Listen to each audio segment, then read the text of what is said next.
share in the richness of Maharashtra as one family, united by the collective vision of building a better tomorrow.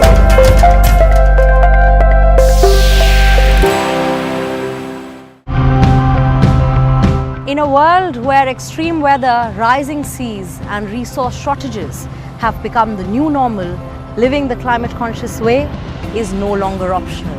It is essential. Climate keeps changing. Extreme weather events are taking place in different ways. There is an urgent need to protect these dunes more than ever in order to protect ourselves from the events caused by climate change. So it's our duty to protect these sand dunes and not destroy them. How do you actually make it a permeable green space which is accessible to everybody, and then that advances the whole idea of social and environmental justice. But it is also very aerodynamic because we are creating these double curves and we have to maintain the right slope because the thatch here is without any waterproofing. So we end up making a 15-inch or 18-inch thick thatch roofing.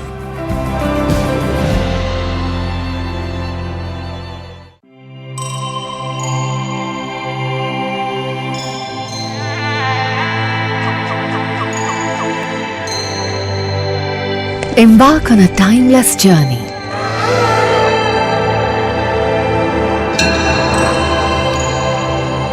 Unravel the mysteries of a grandiose era. A treasure trove of royal and sacred complexes, temples, shrines, pillared halls, mandapas, rock-cut memorials and more.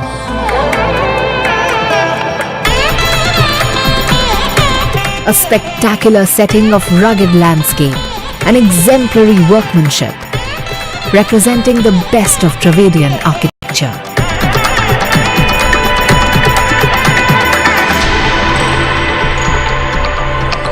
Every structure carved as a unique artistic creation.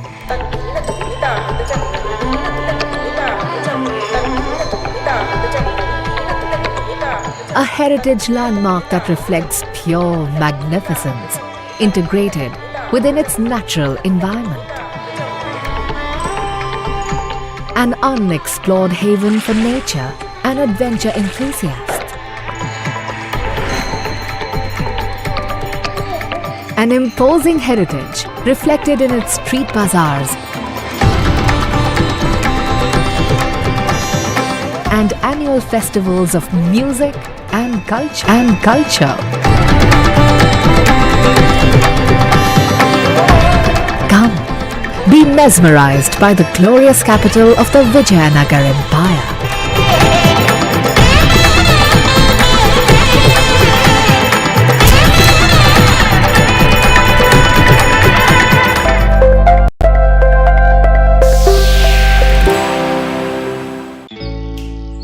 Jharkhand will mesmerize you with majestic nature, rich heritage and colorful culture.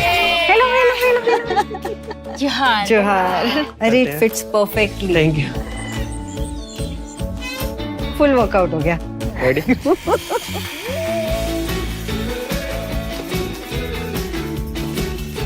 Postcards from Jharkhand on National Geographic.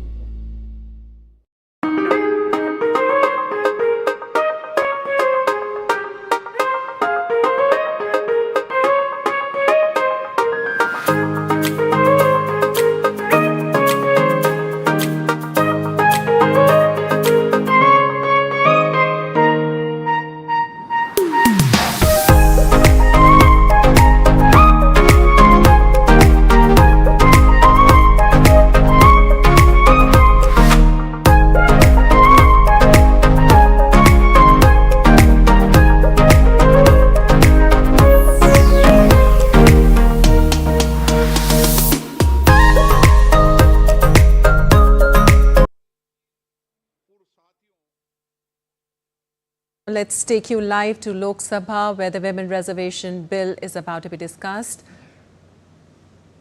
Shri अब्बू हसीम खान चौधरी पश्चिम बंगाल के मालदा दक्षिण संसदीय निर्वाचन क्षेत्र से 14वीं, 15वीं, 16वीं तथा 17वीं लोकसभा के सदस्य थे।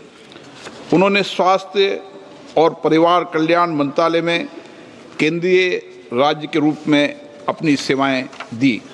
वे विभिन्न संसदीय समितियों के सदस्य भी रहे।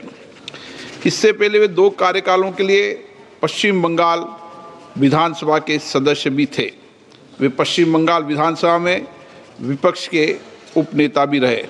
श्री अब्बू हसीम खान चौधरी का निधन 85 वर्ष की आयु में 8 अप्रैल 2026 को पश्चिम बंगाल के कोलकाता में हुआ। Shrimati Well, you're watching DD India Newshour, and now let's take you live to Hyderabad House, where the Austrian Chancellor is there meeting Prime Minister Narendra Modi.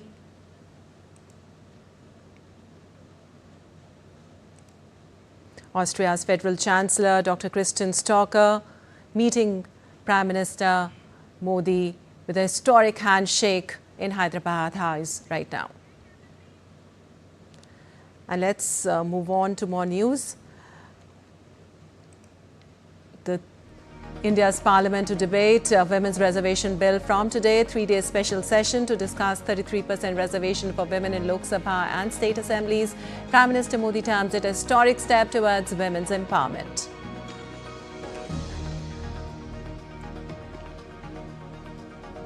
Austria's Federal Chancellor Dr. Christian Stocker will meet President Murmu and Prime Minister Modi in New Delhi today, focus on strengthening bilateral cooperation.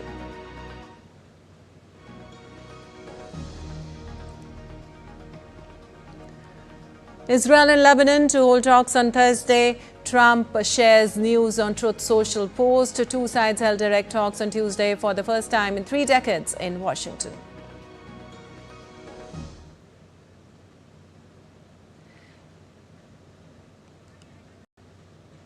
And right now we're getting you visuals from Hyderabad House, where the Austrian Federal Chancellor Dr. Christian Stocker is meeting Prime Minister Modi. They had a historic handshake and now they'll be discussing on the various things.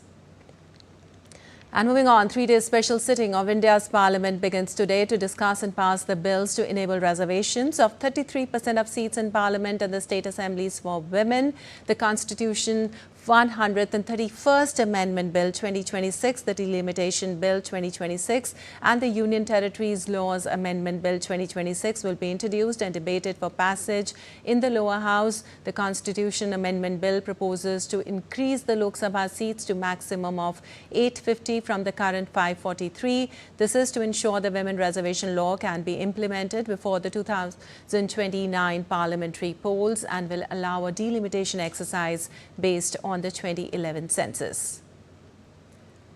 Seats will also be increased in state and union territory assemblies for the same purpose. The proposed bill mentions increasing the number of Lok Sabha seats statewise through delimitation based on 2011 census. The amendments to the Nari Shakti Vandan Adhiniyam, commonly known as the Women Reservation Act, will also be brought for implementation in 2029. The bill mandates 33% reservation for women in Lok Sabha and state assemblies. And ahead of discussion in Parliament on Women Reservation Bill, Prime Minister Narendra Modi called it a historic step towards women empowerment. In a post on X, Prime Minister Modi wrote, and I quote, "Starting today in the special session of Parliament, our country is all set to take a historic step towards women's empowerment. The respect for our mothers and sisters is the respect for the nation, and with this very spirit, we are moving forward resolutely in this direction," unquote. Well, women across India are appreciating the initiative to ensure reservation for women in legislative bodies. Earlier, Prime Minister Narendra Modi shared a letter addressed to India's Nari Shakti on Tuesday, in which he stressed that women across India are appreciating the initiative and reiterated government's commitment to implement what has been pending for decades. Prime Minister Modi said that with women excelling in several fields today, it is only fitting that the participation of women in legislative bodies be increased, noting that unfortunately the subject has always received consensus but was never able to reach its logical conclusion. In the year 2047, Bharat will mark 100 years since freedom from colonial rule. As the people of India immerse themselves in realizing the dream of a Viksit Bharat by then, the Prime Minister urged countrymen to ensure that justice is done to the aspirations of Nari Shakti, which is almost half of the population. He finally noted that our democracy will become stronger and more vibrant if the 2029 Lok Sabha elections and various assembly elections that year are held with women reservation fully in place. And for that, the upcoming legislation in Parliament should be passed. And the leaders of key parties are voicing their support in favour of Women Reservation Bill for greater female representation in governance. Modi ji ने जो कहा वो करके दिखाया। ये Bharatiya Janata party की महिलाओं के सशक्तिकरण के प्रति प्रतिबद्धता है। एनडीए के पूरे घटक दलों ने पूरी ताकत के साथ खड़े हैं। पिछली बार आम सहमति से पास हुआ, लेकिन इस बार कांग्रेस और अन्य विपक्षी दल इस पर राजनीति कर रहे हैं। वो एक बार फिर महिलाओं को उनके अधिकार से रोकने का प्रयास कर रहे हैं। शक्ति का स्वर्णिम युग शुरू हो रहा है। नारी सशक्तिकरण, हमारे यशस्वी प्रधानमंत्री हमेशा कहते थे कि नारी सशक्तिकरण से अब हम लोग नारी नेतृत्व की ओर जा रहे हैं और नारी नेतृत्व का ये आप कह सकते हैं कि पहला कदम है। हमारी विमेन लीडर्स बनेंगे। आने वाले जनरेशन के लिए, जो नेक्स्ट जनरेशन पॉलिटिशियंस खड़े होंगे, उसमें महिलाओं के लिए एक बहुत बढ़िया अपॉर्चुनिटी है आगे आके देश का प्रतिनिधित्व करना, प्रदेश का प्रतिनिधित्व करने का। नारी शक्ति वंदन विधेयक जो आ रहा है, हमारे एनडीए सरकार की एक बहुत बड़ी कामयाबी है।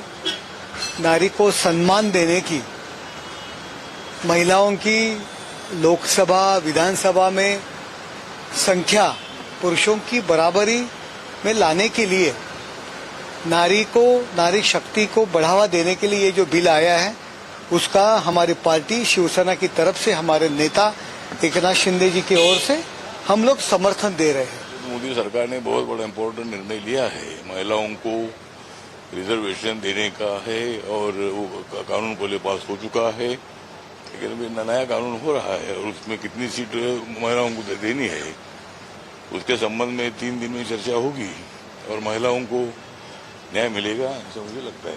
Significant day in the history of India, and we being the partners of NDA, we all came to encourage it, to see it, and to congratulate Modi ji, as well as our beloved leader Nara Chandrababu Naidu garu, Nara Lokesh garu, and Pawan Kalyan garu also, who tried their best to make this happen. Well, in support of the Women Reservation Bill or the Nari Shakti Vandan Adhiniyam, celebrations and marches are being held across the country. Also, in Jammu and Kashmir's Kathua district, people held a mega rally celebrating women's empowerment and supporting the 33% reservation for women in legislative bodies. The march saw significant participation, highlighting women's roles in development and political representation. Everyone expressed gratitude towards Prime Minister Modi for his vision and efforts in empowering women.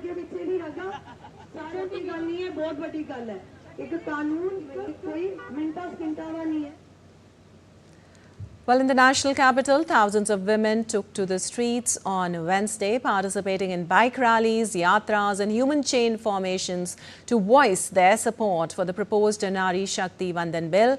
Women participants carrying placards raised slogans such as "Empowered Women, Empowered India," "Half the Population, Full Rights," "Respect Women, Honor the Nation," and "When Women Rise, the Nation Progresses," reflecting a strong push for greater participation of women in decision-making.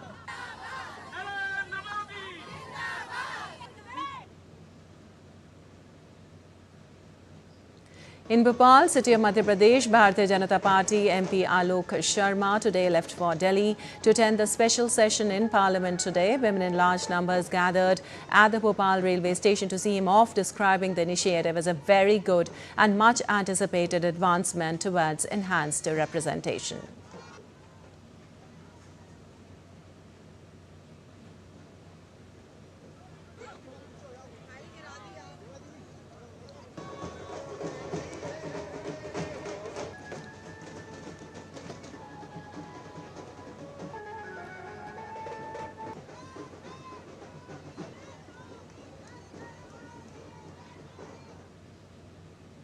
Meanwhile, the Ministry of Youth Affairs and Sports will organize a nationwide Nari Shakti Vandan Run on 17th and 18th April 2026 across 7 major cities as part of its ongoing initiatives to promote women-led development and strengthen citizen participation in the vision of Viksit Bharat. The event themed #Nari Shakti Vandan will be conducted in Delhi, Cuttack, Patna, Mumbai, Indore, Bengaluru and Jaipur. While events in Patna and Jaipur are scheduled for 17th April 2026, the remaining cities, Delhi, Cuttack, Mumbai, Indore and Bengaluru, will host the run on 18th of April 2026. The initiative aims to mobilize large-scale participation of women from diverse backgrounds, including students, professionals, entrepreneurs, sportspersons and members of civil society.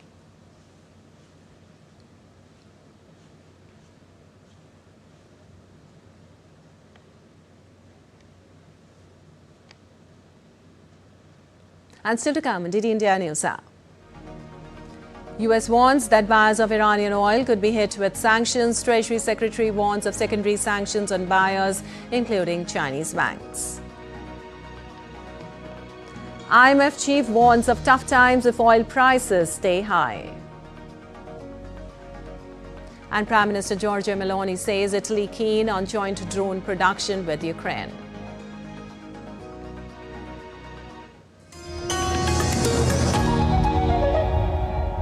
Welcome to DD India, where a billion voices unite, connecting viewers to the stories that matter. India is not just another news channel. It's the international channel that puts the spotlight on the global south, bringing you stories from the heart of emerging economies, dynamic cultures and transformative voices. As the international news channel of India's public broadcaster Prasar Bharati, DD India delivers high-quality content from every corner of the globe, focusing on the stories that shape our future. We don't just report news. We connect you to India's voice in the global narrative, from current affairs to culture, from economic growth to sustainable development and the ever-evolving world order. DD India gives you a comprehensive view of the world around us. Stay connected, stay informed, and embrace the stories that shape our lives. DD India, India's voice to the world. In a world where extreme weather, rising seas and resource shortages have become the new normal, living the climate-conscious way is no longer optional. It is essential. Climate keeps changing. Extreme weather events are taking place in different ways. There is an urgent need to protect these dunes more than ever in order to protect ourselves from the events caused by climate change. So it's our duty to protect these sand dunes and not destroy them.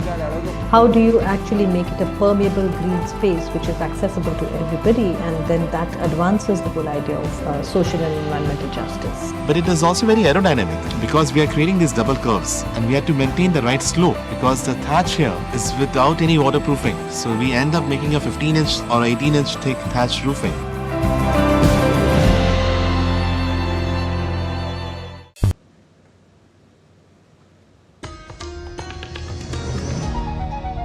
Welcome back. You're watching DD India News. I'm Lipakshi Kuran. Moving on, Israel and Lebanon will hold talks later today. That is on Thursday.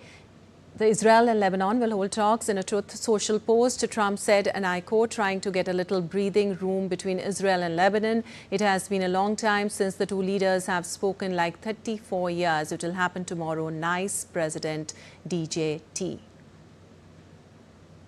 Notably, early on Tuesday, Israeli and Lebanese representative held direct talks for the first time in 3 decades in Washington aimed at easing the conflict. U.S. Secretary of State Marco Rubio mediated the discussions between Israeli Ambassador Yakil Leiter and Lebanese Ambassador Nada Moawad.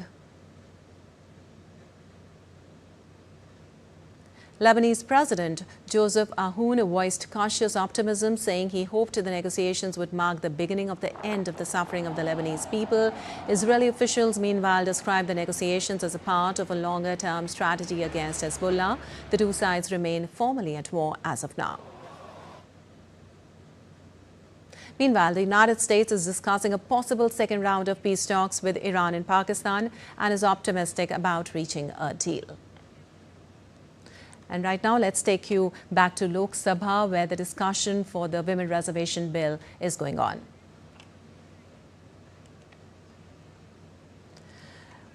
All right, we'll get you more details on the Lok Sabha later. Right now, speaking at the White House press briefing, White House Press Secretary Caroline Leavitt told reporters further talks would very likely be in the Pakistani capital. Leavitt said that discussions about a second round of talks with the Iranians were ongoing and productive. A delegation from Pakistan held talks with officials in Iran on the possibility of a new round of negotiations between Tehran and Washington.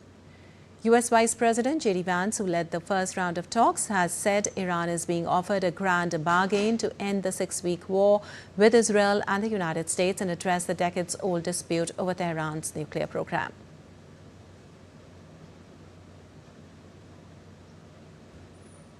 And Iran's military warned on Wednesday it would block trade through the Red Sea along with the Gulf and Sea of Oman if the U.S. naval blockade on Iranian ports continues. In a statement, the head of the military's Central Command Center said if the U.S. continues with its blockade and creates insecurity for Iran's commercial vessels and oil tankers, it will also constitute a prelude to violating the ceasefire. The United States has imposed a naval blockade on Iranian ports since Monday after U.S.-Iran talks over the weekend in Pakistan failed to produce a deal to end the war. But maritime tracking data on Tuesday indicated that several ships sailing from Iranian ports had crossed the Strait of Hormuz despite the blockade. Well, as Tehran keeps up its closure of the Strait of Hormuz as part of the West Asia war, the United States announced that it is tightening sanctions against Iran's oil industry. The new punishment targets oil transport infrastructure by slapping sanctions on more than 24 people, companies and ships that operate within the network of petroleum shipping magnate Mohammad Hossein Shamkhani, the son of security official Ali Shamkhani, and advisor to Iranian Supreme Leader Ali Khamenei, both of whom were killed February 28th, the first day of U.S.-Israeli attacks at the start of the war. Also, U.S. Treasury Secretary Scott Bessent said that Washington does not plan to extend a temporary sanctions waiver that allowed the sale of Russian oil already at sea. We will not be renewing the general license on Russian oil, and we will not be renewing the general license on Iranian oil. Because again, that was oil that was on the water prior to March 11th. Right. So all that has been used. Well, IMF Chief Kristalina Georgieva warned on Wednesday that prolonged conflict in West Asia and sustained high oil prices could trigger difficult global economic conditions with inflation potentially spilling into food cost. Speaking during the IMF World Bank spring meetings in Washington, she highlighted concerns over disrupted oil and fertilizer supplies after tensions involving Iran led to restricted access through the Strait of Hormuz. She advised central banks to act consciously on interest rates depending on inflation expectations. Georgieva urged nations to seek IMF support if needed and avoid broad measures that could worsen price pressures. Well, Italy is very keen to develop joint drone production with Ukraine. Its Prime Minister Giorgia Meloni acknowledged that Ukraine has become a leading nation in the sector over recent years. Speaking during a press conference with visiting Ukrainian President Volodymyr Zelensky, Meloni added that supporting Kyiv is not only a moral duty but also a strategic necessity, and that Italy will continue to promote economic pressure on the Russian Federation on the international stage. In the past 2 days, Zelensky also visited Germany and Norway. And moving on, firefighters battled an out-of-control fire at Viva Energy Group's Geelong refinery in southern Australia, one of the country's only 2 oil refineries. In a statement, Fire Rescue Victoria said the blaze involved liquid fuels and gases. There had been no injuries and there was no immediate impact on fuel supplies. The Viva Energy website said the refinery can process up to 120,000 barrels of oil per day, manufacturing petrol, diesel, LPG, jet fuel, aviation gasoline and low aromatic fuel. It supplies over 50% of Victoria's and 10% of Australia's fuel. The fire comes just 1 week after Viva Energy struck a deal with the Australian government to secure additional fuel during the war in the West Asia.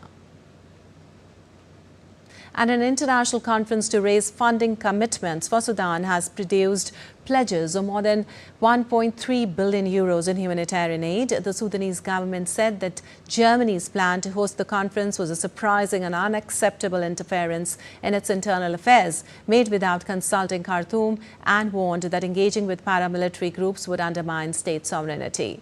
The war in Sudan entered its fourth year on April 15th, overshadowed by other regional and global turmoil, despite having created what the United Nations calls the world's worst humanitarian crisis.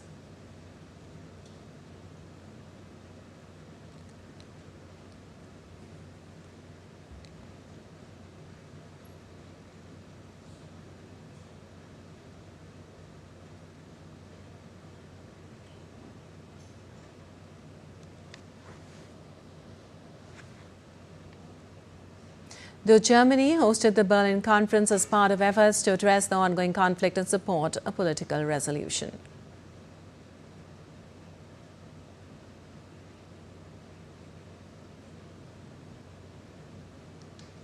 So I can confirm today the UK will commit £146 million, that is over 165 million euros, in life-saving aid to Sudan.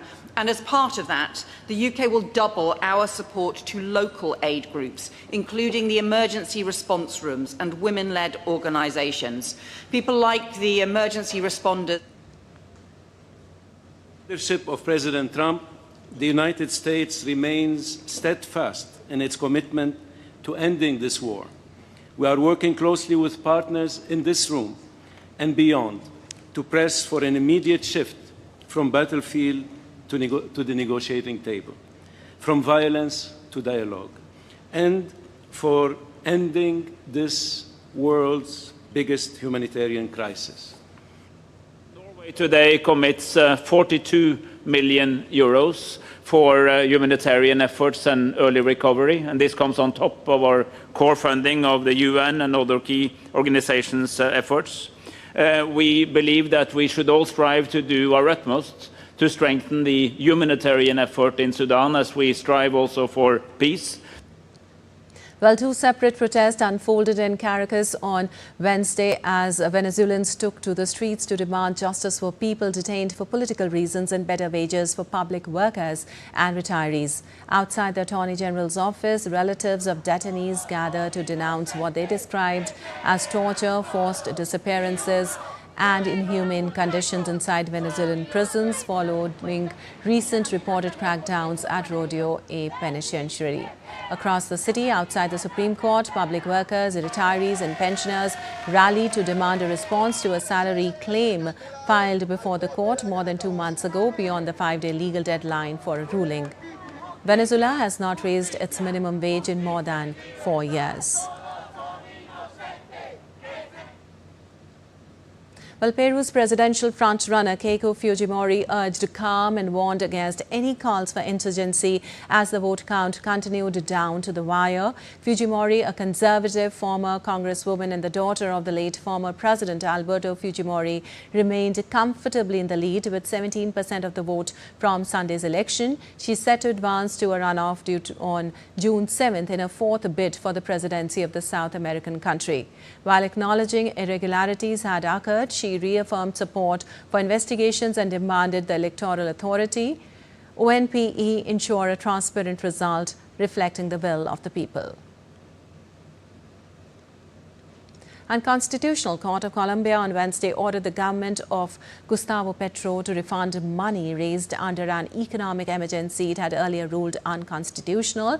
The decision adds pressure to Petro's already strained finances after failed fiscal reforms in Congress. The emergency, declared in January, aimed to raise 11 trillion pesos, with about 1.67 trillion already collected through taxes and decrees issued without legislative approval. These included levies on high-value assets, the financial sector, and certain goods. Unlike past rulings, this decision requires repayment of funds collected during the emergency period. And the government of Nepal on Wednesday decided to form a property probe panel to investigate property of public office holders, mainly the political officials and high-ranking civil servants since 2006. The 5-member Property Investigation Commission will be formed under the coordination of former Justice of Supreme Court Rajendra Kumar Bhandari, former Justice Jio Chandiraj Dhakal and Purushottam Parajuli, former Deputy Inspector General of Nepal Police Ganesh Kesi and Chartered Accountant Prakash Lamsal have been named the members of the probe panel. And on Wednesday, the first day of the Nepali New Year, the quiet town of Thimi transformed into a sea of orange vermilion. Thousands gathered to celebrate Sindoor Jatra, which is one of Nepal's most vibrant and unique cultural festivals. Sindoor Jatra is a festival of color, joy and community bonding where generations come together in celebration. Ancient traditions come alive as deities are carried through the town, accompanied by rhythmic Nevari music and energetic dance. Processions of deities takes place across the streets in Bhaktapur. Celebrated at the start of the Nepali New Year and spring season, Sindoor Jatra symbolizes renewal, joy and community bonding.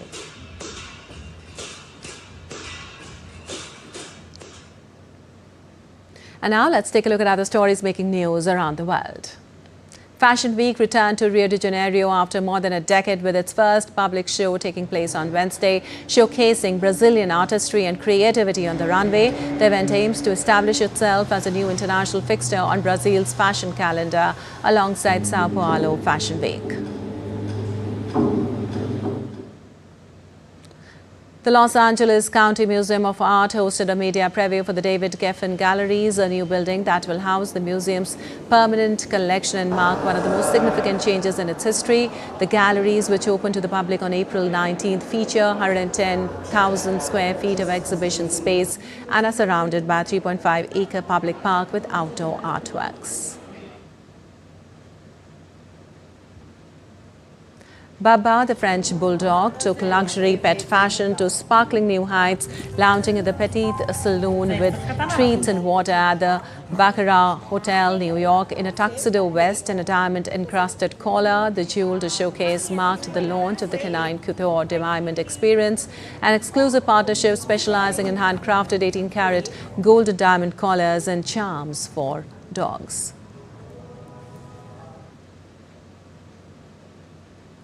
Pop star Madonna wiped her Instagram feed and updated her website with confessions on a dance floor too, visuals signaling that a sequel to her 2005 disco-infused album may be on the way. The new project would be the singer's first studio album since Madame X in 2019 and marks a return to Warner Records. And still to come on India Newshour. US President Donald Trump warns he may remove Jerome Powell from the Federal Reserve Board if he does not step down. In sports, Bayern Munich secure Champions League semis berth. And DD India remembers Charlie Chaplin, the king of silent comedy, on his 137th birth anniversary today.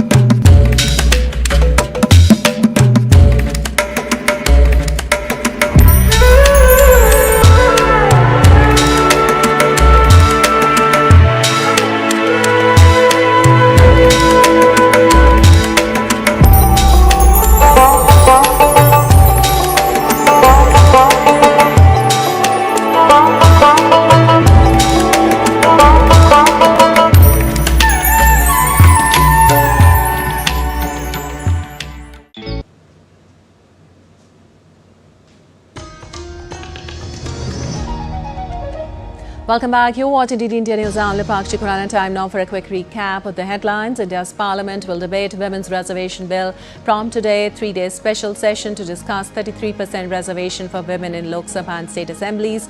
Prime Minister Modi terms it as a historic step towards women's empowerment. Austria's Federal Chancellor Dr. Kristen Stalker will meet President Murmu and Prime Minister Modi in New Delhi today, focus on strengthening bilateral cooperation. Israel and Lebanon will hold talks on Friday. Trump shares news on Truth Social post. Two sides held direct talks on Tuesday for the first time in 3 decades in Washington. USA is discussing possible second round of talks with Iran in Pakistan. Tehran threatens to block trade through the Red Sea if the US naval blockade on Iranian ports continues. Australia faces domestic fuel supply disruptions after massive fire rages at one of its 2 oil refineries. Blaze brought under control. Extent of damage not yet clear. Indian Grandmaster Ramesh Babu Vaishali clinches women candidates test tournament in Cyprus to face China's Zhu Wenjun in World Championship match later this year. While marking a key step in strengthening bilateral relations between the two countries, Austrian Federal Chancellor Christian Stocker is holding talks with Prime Minister Narendra Modi in the national capital. They are expected to exchange views on regional and global issues of mutual interest, including cooperation in multilateral fora.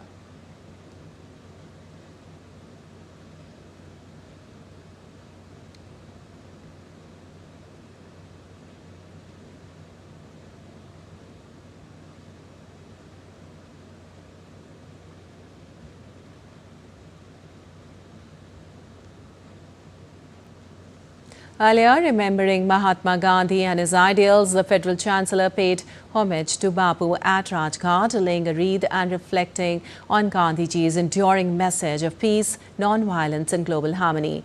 The Federal Chancellor will also call on President Draupadi Murmu later in the day.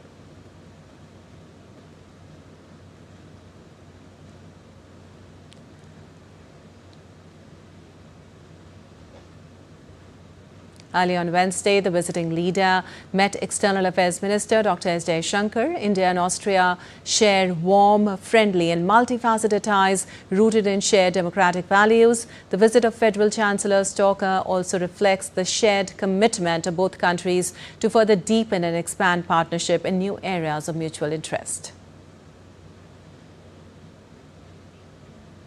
And moving on, Speaker Om Birla on Wednesday met a delegation. He met a delegation of the France-India Parliamentary Friendship Group at the Parliament House and discussed strengthening bilateral ties and parliamentary cooperation. In a social media post, Speaker Birla said the discussions highlighted the strength of the India-France special global strategic partnership and the importance of shared democratic values. The deliberations also covered enhancing cooperation across sectors under the Horizon 2047 roadmap, along with opportunities for technological collaboration. The Speaker said that parliamentary exchanges remain a key pillar of cooperation, enabling mutual learning and strengthening democratic institutions.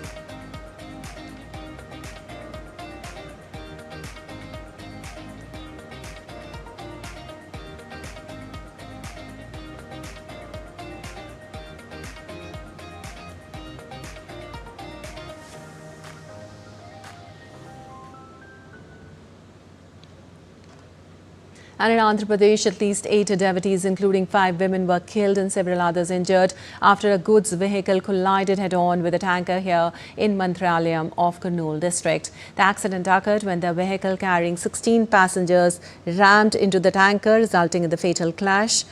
8 devotees died on the spot, while several others sustained injuries and were shifted to nearby hospitals for treatment. A minor girl and 2 men also died in the accident. President Draupadi Murmu has expressed grief over the accident, extending her deep condolences to the bereaved families and prayed for quick recovery of those injured.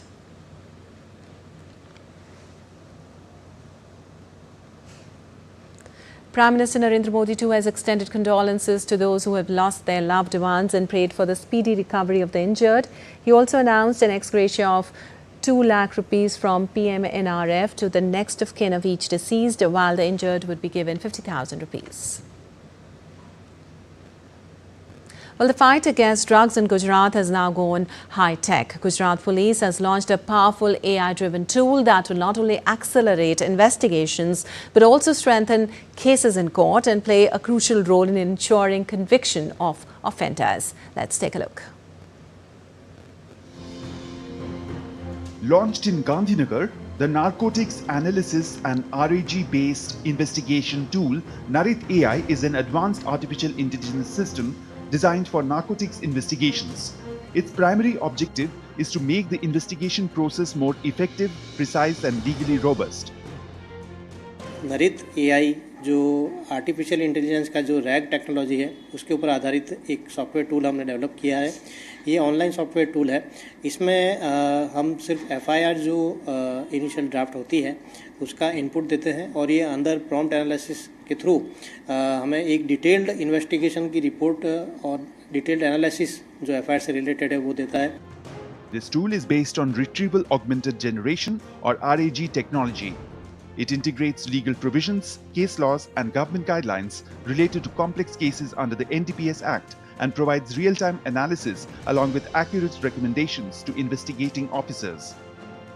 Rag आधारित हमने एक closed database तैयार करा हुआ सबसे पहले, जिसमें हमने बैर acts, NDPS cases, high court, supreme court की जो ओल्ड जजमेंट्स हैं उनको हमने फीड किया और उसके अलावा हमने जो गवर्नमेंट की डिफरेंट गाइडलाइंस और सर्कुलर है उनको फीड करके एक डेटाबेस तैयार किया।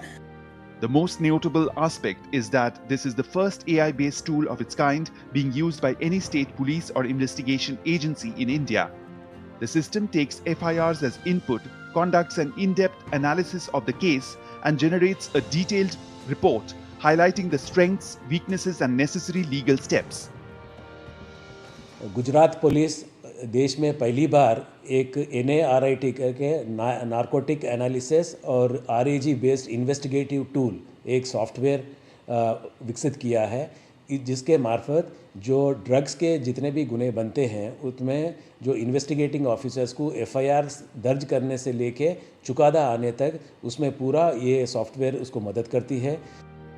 Until now, investigations in drug-related cases relied heavily on trained and experienced officers, which often led to increased workload and delays.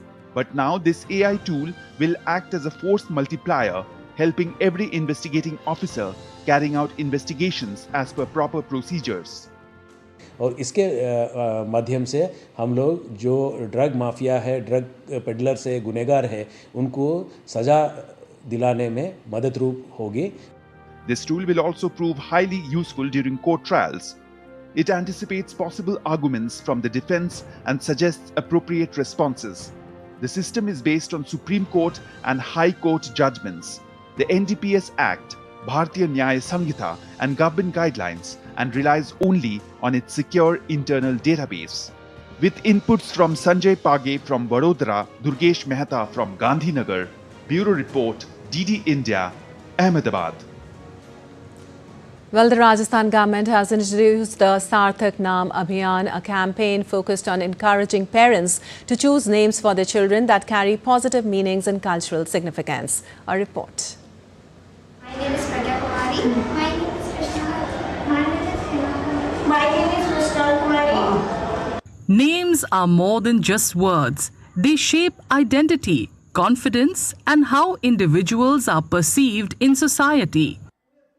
Keeping this in mind, the Rajasthan government has launched the Sarthak Naam Abhiyan, an initiative aimed at helping parents choose more meaningful names for their children.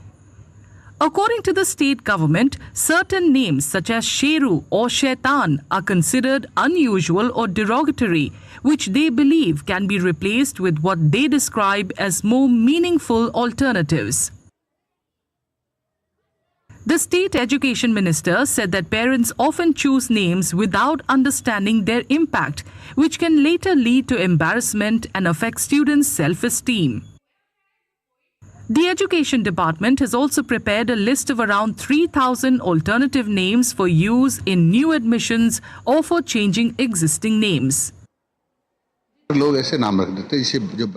Parents sometimes give their children names that may not sound good when they grow up, so they often shorten them using English names. There are many such names like Ghasita Ram, which becomes GR, or others which doesn't sound appropriate. So we suggested that parents can change these names, or when a child is first enrolled in school, if parents give names sounds not suitable or appropriate, our teachers can suggest them alternative names. To guide the parents, we have prepared a list of around 3,000 names from which they can choose.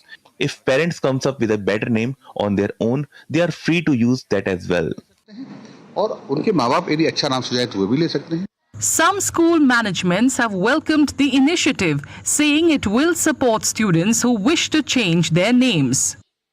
बच्चों के mental पे असर तो होता ही है कि It does have an impact on children's mental health. Earlier, people would give names without much thought. When children play with their peers, they may tease each other, which can make some children feel singled out and withdrawn. That was not right. This is a very good step by the government, a commendable effort, and we fully support it. प्रयास है और हम इसमें पूरा सहयोग देंगे. Schools have been directed to sensitively identify such cases and engage parents through parent-teacher meetings and school management committees, encouraging them to opt for more positive names. Well, rainfall in Himachal Pradesh is expected to be lower than usual this year as the India Meteorological Department in Shimla has forecast a below normal monsoon. A report. Rains may fall short this year in Himachal Pradesh, with the Meteorological Department in Shimla predicting a below normal monsoon for the state. According to the IMD, barring a few areas, most districts are likely to receive below normal rainfall, raising concerns for agriculture and horticulture. If we talk about Himachal Pradesh during this monsoon period, June, July, August and September, we are likely to receive significantly below normal rainfall in most part of the state. In Lahaul-Spiti district, however, rainfall may be slightly above normal. In areas like Chamba, Kinnaur and parts of Hamirpur, normal rainfall is expected, but in the remaining regions, there is a strong likelihood of below normal rainfall. Experts have linked the forecast to developing El Niño conditions, along with neutral Indian Ocean dipole patterns and reduced snow cover in the northern hemisphere earlier this year. The developing El Niño conditions along with neutral IOD conditions and reduced snow cover in the northern hemisphere during January, February and March this year are the main driving factors. Due to these reasons, the monsoon is expected to be weaker. Welcome back, and let's now take you to Hyderabad House, where the bilaterals are going on right now.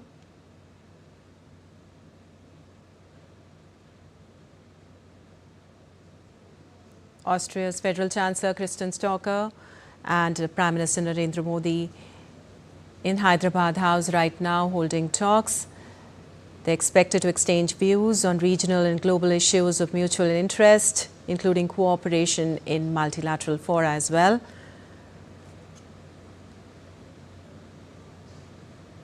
The visit is expected to strengthen the bilateral relations between the two countries.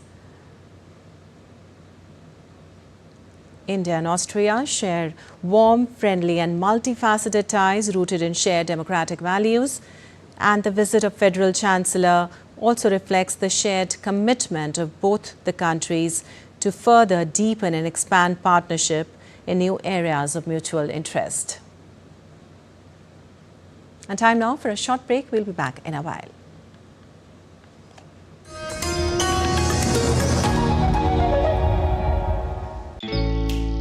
Jharkhand will mesmerize you with majestic nature, rich heritage and colorful culture. Hello.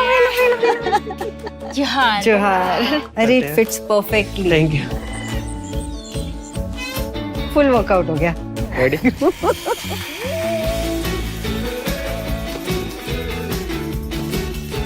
Postcards from Jharkhand on National Geographic.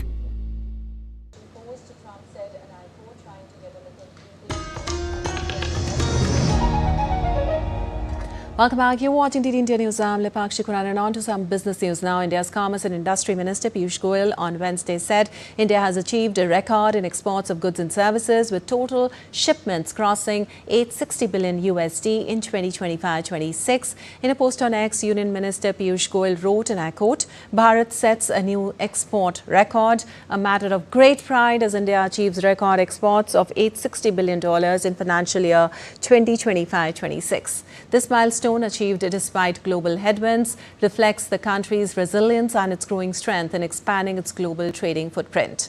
The 9 trade agreements concluded under the leadership of Prime Minister Narendra Modi are further accelerating this momentum, opening new markets and unlocking greater opportunities across sectors. The Modi government's sincere efforts to boost ease of doing business and create a business and investor-friendly environment will continue to power this growth, strengthening our journey towards a Viksit Bharat, unquote. Well, U.S. President Donald Trump on Wednesday warned he may remove Jerome Powell from the Federal Reserve Board if Powell does not step down after his term as chair ends on May 15th, escalating tensions over leadership transition. Trump reiterated criticism of Powell's performance and referenced an ongoing probe into a Fed building project led by Giannin Pirro. The dispute could complicate confirmation of Kevin Warsh as successor. Despite concerns, Treasury Secretary Scott Bessent expressed confidence that Warsh's confirmation process would proceed on schedule. We are confident that the process that we laid out in terms of Kevin Warsh becoming the next Fed chair, he's going to have the hearing on the 21st of this month. He's a great candidate.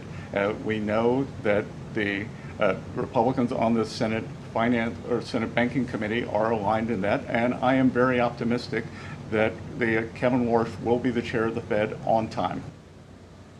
Well, the World Bank, a leading development lender, has launched the Water Forward initiative on Wednesday to expand secure water access to over 1 billion people within 4 years. Now announced by Ajay Banga, the program aims to increase investment in water systems and treat water as a key economic resource. It will combine public funding with private and philanthropic capital, with global fresh water demand projected to exceed supply significantly. The initiative will target water-stressed regions across Africa, the Middle East and South Asia. It focuses on improving infrastructure, reducing losses and enhancing sustainable water management and sanitation access.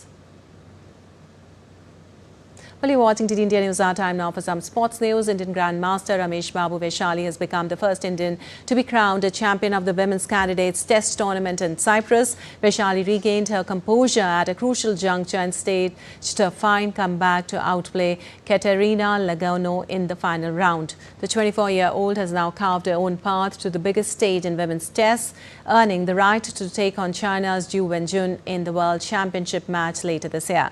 She secured a total of 8.5 points, followed in the footsteps of Konadu Hampi. These achievements underscore the steady rise of women's chess in the country. And late strikes from Luis Diaz and Michael Ollis sealed a dramatic 4-3 win for Bayern Munich over Real Madrid, clinching a 6-4 aggregate victory to reach the Champions League semi-finals. The match was levelled at the break in the second leg after a scintillating opening half, with record 15-time European champions Real Madrid going ahead 3 times. Ollis curled in a magnificent shot to rubber stamp Bayern's ticket to the last 4 and keep alive their quest for a 7th European crown. Bayern Munich have set up a semi-final clash with holders Paris Saint-Germain. Arsenal reached the Champions League semi-finals after riding their luck in a nervous goalless draw against Sporting Lisbon that clinched a 1-0 aggregate victory. Mikel Arteta's team were well below their best in the quarter-final second leg. The Gunners will face Atletico Madrid for a place in the final. And a struggling Mumbai Indians will be desperate to resurrect their Indian Premier League campaign against a rampant Punjab Kings in Mumbai today. Mumbai Indians have endured a challenging start to the campaign this season. With just 1 win in their first 4 matches, the 5-time champions find themselves at the second from the bottom in the standings. The likes of Suryakumar Yadav and Tilak Varma will need to step up if they are to turn their fortunes around. Rohit Sharma could miss the match after hurting his hamstring during clash against Royal Challengers Bangalore.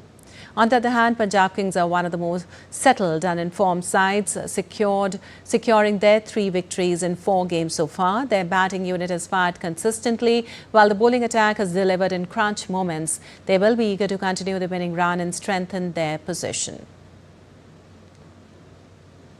Well, Carlos Alcaraz withdrew from the Barcelona Open because of a wrist injury that troubled him in his first round match, potentially casting doubt over his Roland Garros defense. It is the second time in 3 years injury has forced Alcaraz to withdraw from the Barcelona tournament. He won it 2023, 2022 and 2023 and finished runner-up to Holger Rune 12 months ago. Alcaraz had been scheduled to face Thomas Machak on Thursday for a place in the quarterfinals. He lost his world #1 ranking this week following his defeat by Jannik Sinner in the Monte Carlo Masters final on Sunday.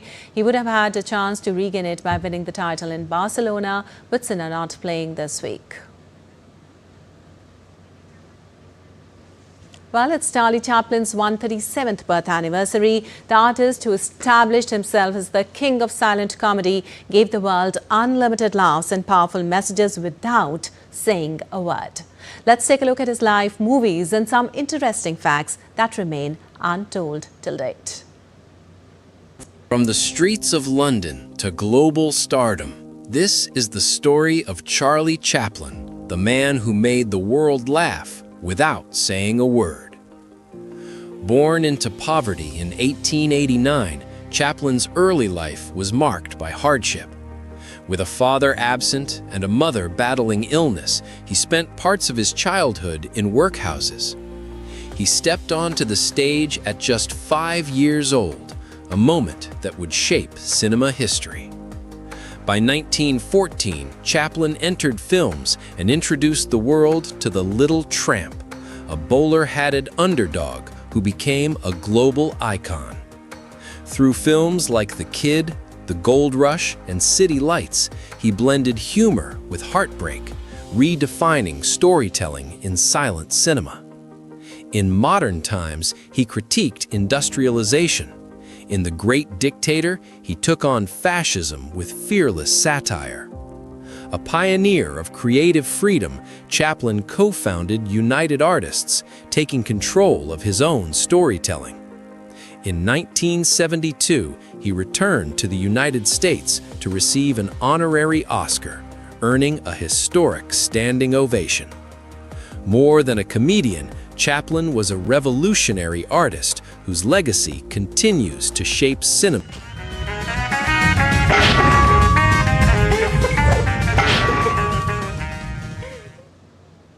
Well, that's all for this edition of DD India News Hour, but let us know your thoughts on the news of the day. For those on the go, you can get all the latest news and updates from India and across the world on the DD India mobile app. The app is available on both Android and iOS platforms. Scan the QR code on the screen to download now. We'll be back with more news as it breaks here on DD India. I'm Lipakshi Khurana from all of us here in Delhi. Thanks for watching DD India News Hour.